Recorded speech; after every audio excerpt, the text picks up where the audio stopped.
Assalamu alaikum, dear students. Welcome to Directed Writing at a Glance.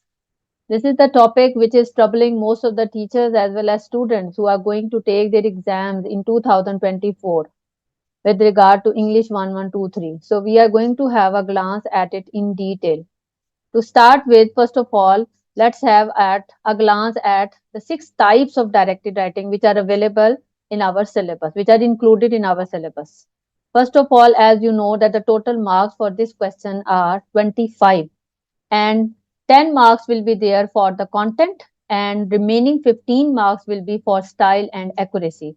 As far as the six types of directed writing which are included in our syllabus, they are namely formal and informal letter, both are included. Then email writing, which was not previously included but now it is included in the new syllabus. And fourthly, we have report writing, speech writing, and lastly, magazine article. These are the six types of directed writing which are included in the syllabus for those students who are going to take their exam from 2024 onwards. So, first of all, before we move into the depth of this question, I want you to be familiar with some of the key terms which are essential for everyone to know in order to attempt this question with accuracy. So there are certain initials which you have to memorize, and accordingly you will understand their complete name. And then while attempting the question, you know that there is 1 hour that you have to spend on the question of directed writing. So uh, before you start writing, you must revise these key terms in your mind.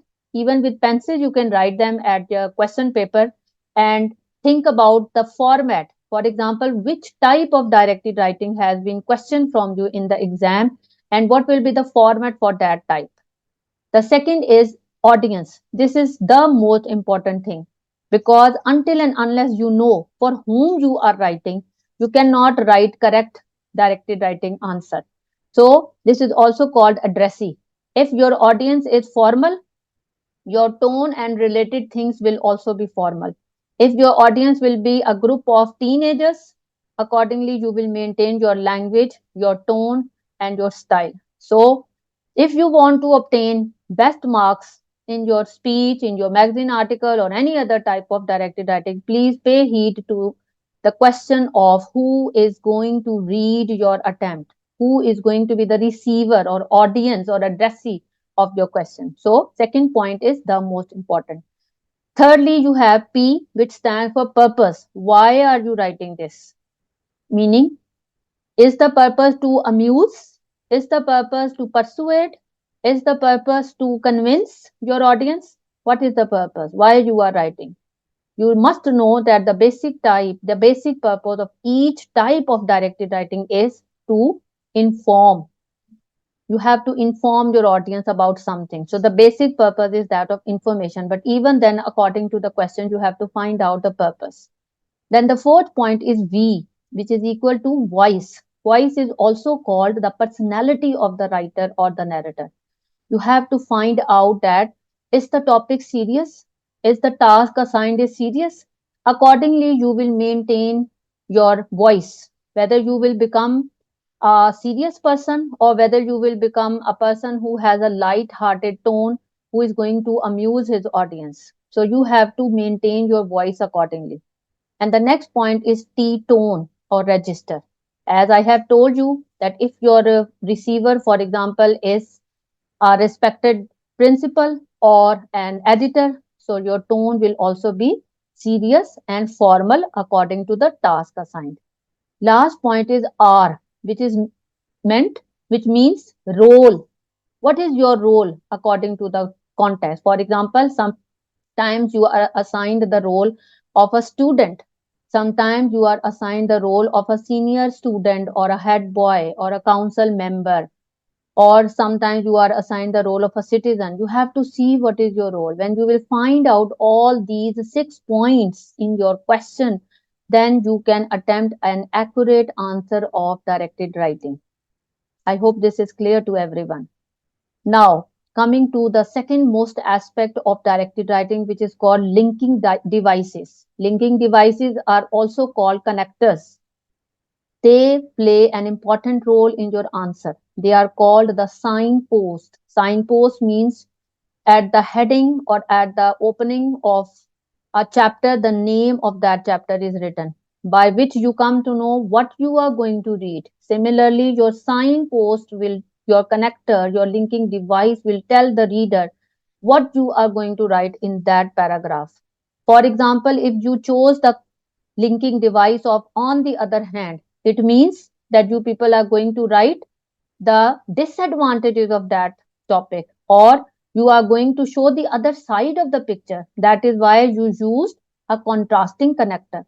Similarly, if you will use a positive connector, for example, in addition, moreover, or furthermore, it means that you are going to further elaborate your point of view. So the choice of right connector at the right place is another important aspect of directed writing, which you have to memorize. At least you memorize the two categories of directed connectors, that is the supporting connectors and the contrasting connectors. This will make things very clear for everyone.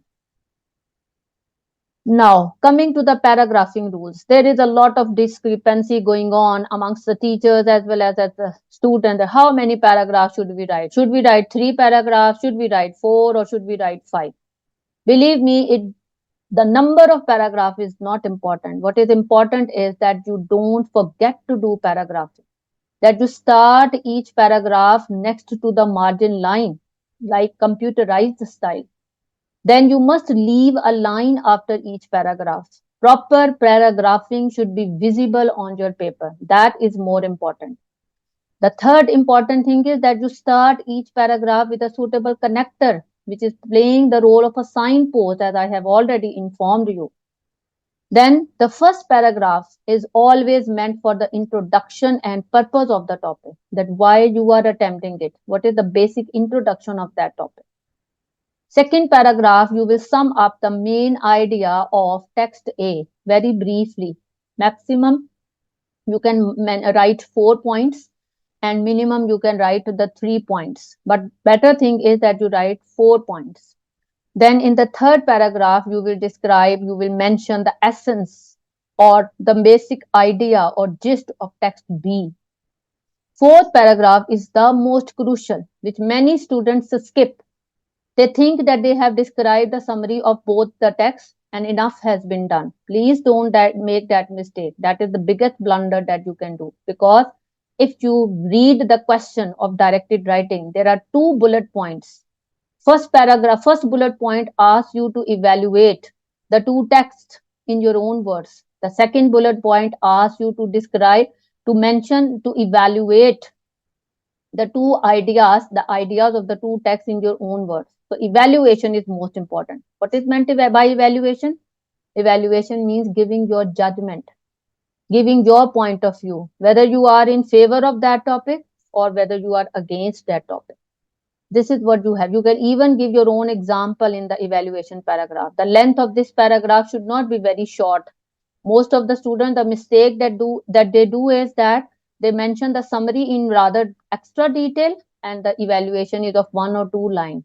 Don't do that mistake. Paragraphing should have proper weightage, proper length, and evaluation should be given proper weightage in this question.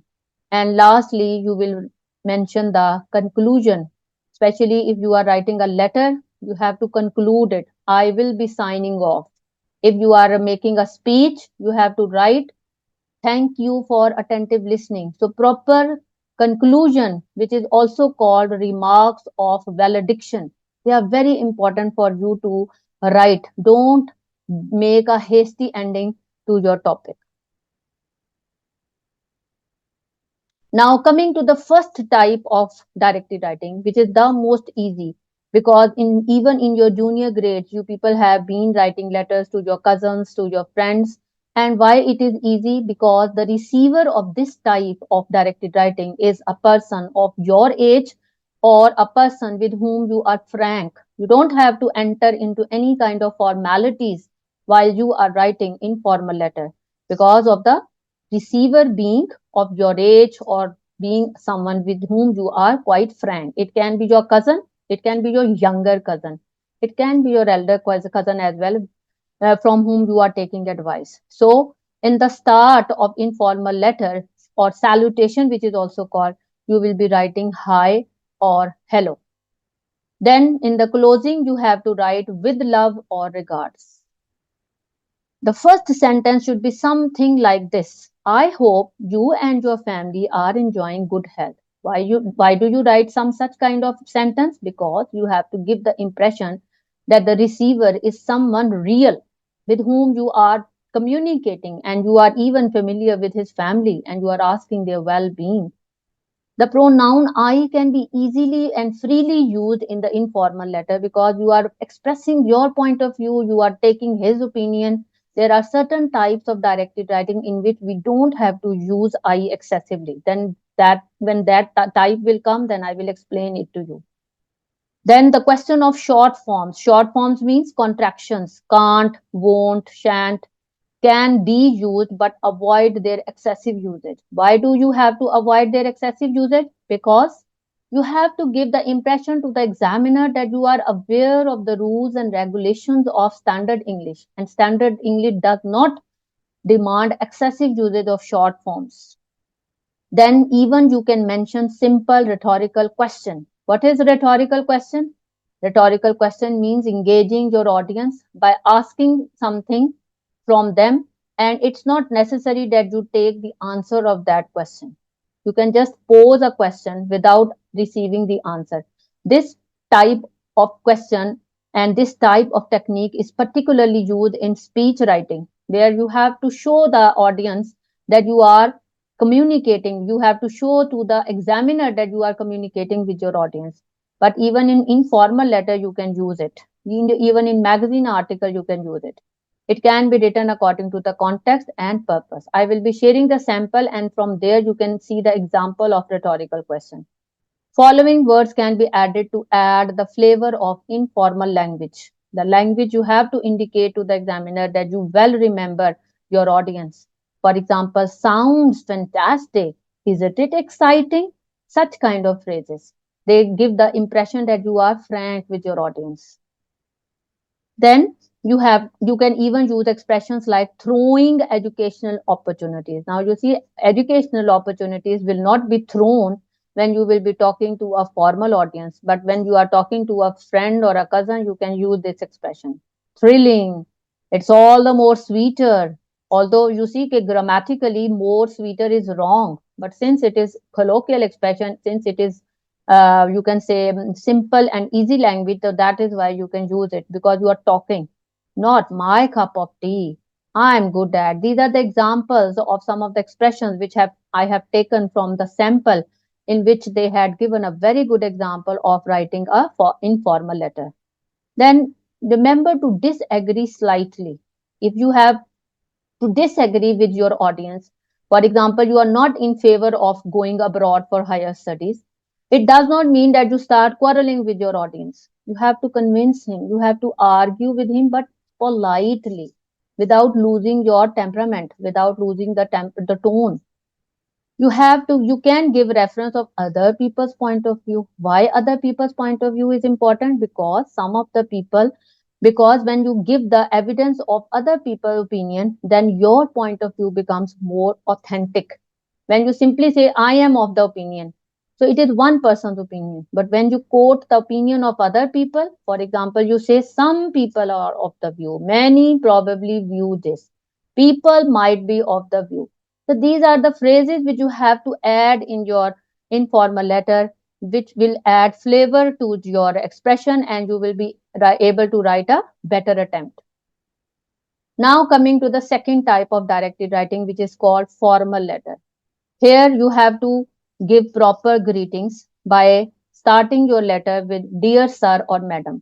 Many students ask that will this be written in the question or rubric? If it is written, well and good, but if it is not written according to the receiver, according to the rubric, according to the question, you can make your own greetings in the paper. Formal letter, the difference between formal and informal letter is that it has a proper subject. Subject, for example, you can write letter about the significance of money in the modern world. You see that I have written the first letter of each word, especially the key words, with capital letter. Small words have not been written with capital letter, but the letter L is capital, significance S is capital, money M is capital, modern word M and W are capital. This is how a heading should be written. Then how can you start your opening, how can you start your formal letter? You can write, I have been given this opportunity by your kind authority to compose a convincing letter on the motion of if money brings happiness to our lives or not. Now you see that this is a question which this is a topic or a question which is very close to writing an argumentative essay. Basically, this is going to be an argumentative letter. That is why you have to write such kind of sentence at the start of your essay. Now, this topic, since it was meant about money, so that is why I use this money and happiness contrast. According to the topic, you can make your own sentence. Connectors for supporting you will use moreover, furthermore, in addition, also. And for contrast, you have to write despite, on the contrary, and such kind of words. And to conclude, you have to wind up properly. So these were the two types of directed writing which we have discussed in this video. Inshallah, in the next two videos, we will be talking about report writing and email. Thank you so much. Allah Hafiz and best of luck.